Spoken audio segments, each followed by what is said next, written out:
Have you ever had that feeling that the rules of the game have changed, but nobody sent you the memo? That's what's happening in the global economy right now. And perhaps nowhere is this shift more dramatic and more misunderstood than in the silver market. For decades, investors have followed a very specific playbook for silver, a playbook that has now been completely torn up.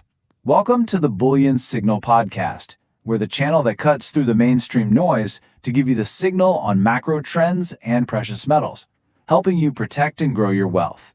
If that's a mission you can get behind, do us a favor and hit that subscribe button. You won't want to miss what's coming. Today we are diving deep into a monumental shift, why the old story of silver is dead, and what new reality is taking its place. Think about the headlines you see every single day. Governments buried under mountains of debt, inflation that erodes your savings, proving to be anything but transitory. It all feels familiar, doesn't it? It's like we're watching a rerun of a movie we've already seen. For anyone who studies financial history, this environment has the distinct echo of the 1970s, an era of profound monetary turmoil. And because it feels like the 70s, many investors are pulling out that old playbook. They're expecting the same patterns, the same booms, and the same busts. But here's the critical point we're going to unpack today. While the monetary backdrop might rhyme with the past, the fundamental role of silver in our world has been irreversibly transformed. The ending to this story is not what the market expects. Not even close. So, to really understand just how profound this change is, we have to first look back. We need to understand the old script, the one that has been drilled into the minds of investors for the last 50 years. This old playbook is the source of so much skepticism and hesitation in the market today. For as long as most of us can remember, silver was cast in a very specific role. It was often called poor man's gold or gold's volatile little brother. Its identity was almost purely monetary. When fear spiked, investors would pile in, creating these massive speculative bubbles, which inevitably would pop in spectacular fashion. But that's only half the story now. Today, silver has a powerful dual identity. It is still that monetary safe haven, yes, but it is now also an absolutely indispensable structural commodity. And that second part changes everything. And you can't blame investors for being cautious.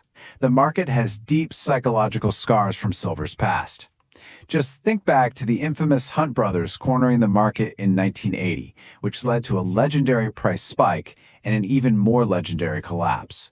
Or more recently, the run-up to nearly $50 an ounce in 2011, which was followed by a brutal, decade-long bear market that wiped many people out. These boom and bust cycles are seared into the collective memory of the market. This sentiment is everywhere. It's the reason so many seasoned market veterans are sitting on the sidelines right now. They look at the recent price action and they think to themselves, I've seen this movie before. I know how it ends. They are just patiently waiting for the music to stop and for the price to come crashing back down to earth, just like it always has. But this very hesitation, this reliance on an outdated script, might be causing them to miss one of the biggest stories in commodities today. Because the evidence that something is different this time is overwhelming. Just look at the sheer power of the move this year, a staggering 94% surge. Let's be clear, this isn't just a garden variety rally. This is a violent repricing event. It has made silver one of the best performing major assets on the entire planet. The explosive velocity of this move is our first clue, a huge flashing neon sign that the old playbook no longer applies. So you have to ask the question, if the old rules are broken, what broke them? What is this powerful new force? The answer can be summed up in two words, the green machine. This refers to the relentless, non-negotiable, and permanent new source of demand from the global green energy transition. And it's a force unlike anything the silver market has ever had to contend with in its 5,000-year history. Now, to really appreciate what's happening, we have to understand what it means for silver to become a structural commodity. This isn't just another industrial metal that sees demand go up and down with the economy. No. A structural commodity is one whose demand is fundamentally locked into a long-term global economic transformation that is largely independent of typical business cycles. Think of it this way. The world is going to build solar panels and electric vehicles whether we're in a recession or a boom. Silver's role in that is essential. It is non-negotiable. And you can see this transformation right here in the numbers. For the first time ever, industrial fabrication is now the single largest category of silver demand, making up a whopping 58% of the total. Just look at that. It's bigger than investment demand, jewelry, and silverware combined. This is the green machine in action. It's physical silver being consumed and permanently locked away in solar panels, in every electric vehicle, in 5G networks, and in countless other electronics. This demand isn't speculative. It's physical consumption on an unprecedented scale. Okay, the theory of the green machine sounds compelling, right? But let's move from theory to facts. Let's look at the hard data, because the numbers are painting a picture of a market that is fundamentally and structurally broken in a way that points to much, much higher prices. For 5 consecutive years. For 5 years in a row, the world has physically used more silver than has been produced by every mine on the planet combined. I really want you to let that sink in. This isn't a one-year anomaly caused by some temporary disruption. This is a persistent, growing structural deficit. It means we are eating into our savings account of silver just to meet our daily needs. And the sheer size of this deficit is almost hard to comprehend.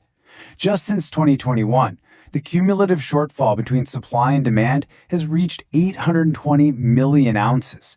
It's a staggering amount of metal. So where did it come from? It had to be pulled from the world's above-ground inventories, the silver sitting in vaults in places like London and New York. The problem is, that inventory is not a bottomless pit. You can only drain the bathtub for so long before you run out of water. To really put that 820 million ounce number into perspective, consider this. The total amount of silver mined globally in a typical year is around 850 million ounces. So, in just the last few years, the world has consumed a phantom year of supply. We've effectively used up an entire year's worth of global mine production that had to be drawn down from existing savings. This is exactly what a severe structural shortage looks like on paper. This leads to the obvious question. If the price is rising, why don't the miners just produce more? The answer lies in geology and economics. The reality is around 70% of all silver is mined as a byproduct. It comes out of the ground alongside other metals like copper, lead, and zinc. Miners aren't looking for silver, they're looking for copper. The silver is just a bonus. So you can't just flip a switch and get more silver. You'd have to launch a massive, multi-billion-dollar, decade-long project for the primary metal, which is a huge risk. This creates a condition economists call supply inelasticity. It means supply can't respond quickly to price, no matter how high it goes. So now we have these two incredibly powerful forces converging at the exact same time. On one hand, you have the monetary fears of the 1970s driving investors to seek shelter in hard assets. And on the other hand, you have the unstoppable industrial demand of the 21st century green revolution consuming physical metal at a record pace. So let's explore what this potent combination could mean for the price of silver going forward. One of the best indicators that big, smart money is finally waking up to this new reality is the gold to silver ratio. Now, all this ratio does is tell you how many ounces of silver it takes to buy 1 ounce of gold. A high number means silver is historically cheap compared to gold. Earlier this year, that ratio was screamingly high, over 100 to 1. But since then, it has compressed dramatically, down into the mid-70s. This rapid compression is a massive vote of confidence from the market. It's a signal that investors are realizing silver is deeply, deeply undervalued relative to its monetary brother. Let's just do some simple cowboy math here. Let's assume the price of gold just stays flat for a moment. What happens if this ratio simply goes back to its long-term historical average, which is around 65 to 1? Well, the math implies a silver price of over $64 an ounce. This isn't some wild pie-in-the-sky forecast. This is simply what would happen if the normal historical relationship between these two monetary metals were to reassert itself. And don't just take our word for it. We're seeing major Wall Street institutions, which have been notoriously bearish or indifferent to silver for years, suddenly change their tune. Giants like Bank of America are now waking up to the structural deficit. They're putting out price targets that would have been laughed out of the room just 2 years ago, $65, $75, with some analysts even talking about $100 an ounce. They are effectively admitting that their old models are broken and a major repricing is underway.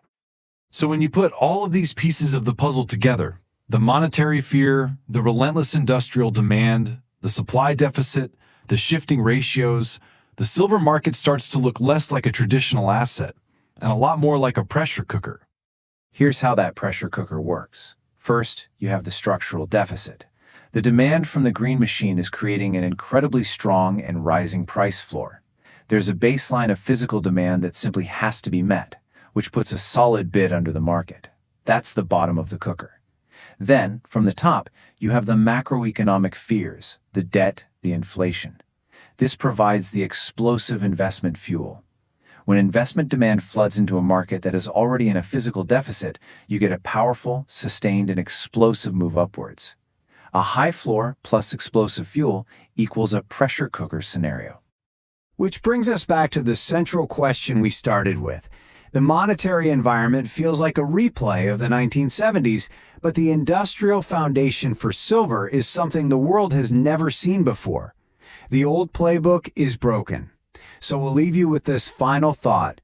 Are we witnessing right now the construction of a permanent and much higher price floor for silver? A floor built not on speculation, but on the bedrock of the global energy transition, one that could fundamentally redefine silver's value for decades to come. Thank you for tuning in to the Bullion Signal podcast. If you found this analysis valuable, help us spread the word by liking this and sharing it with someone who needs to hear it. And make sure you're subscribed so you never miss an update. And finally, a quick disclaimer. This content is for informational and educational purposes only. It is not financial or investment advice. You should always conduct your own research and consult with a professional before making any investment decisions. You and you alone are responsible for your own choices.